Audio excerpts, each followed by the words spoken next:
সীতারাম ইয়েচুরির চিকিৎসায় সাড়া দিচ্ছেন অসুস্থতা নিয়ে বিবৃতি দিয়ে জানালো সিপিএম। কয়েকদিন আগে দিল্লির এইমসে ভর্তি হয়েছিলেন বর্ষিয়ান এই সিপিএম নেতা।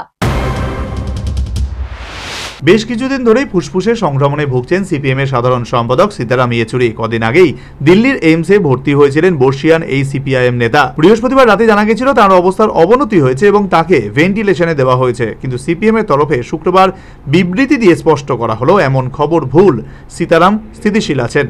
শুক্রবার সিপিএম কেন্দ্রীয় কমিটির তরফে একটি বিবৃতি প্রকাশ করা হয়েছে। তাতে বলা হয়েছে ইয়েচুরিকে ভেন্টিলেশনে রাখা হয়েছে এবং তার শারীরিক অবস্থা সংকটজনক এমন তথ্য ঠিক নয়।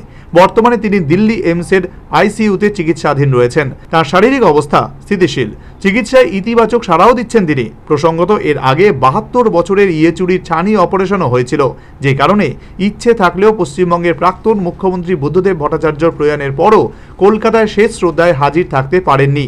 গত 19শে আগস্ট ফুসফুসের সমস্যা নিয়ে সীতারাম ইয়েচুরি হাসপাতালে ভর্তি হয়েছিলেন।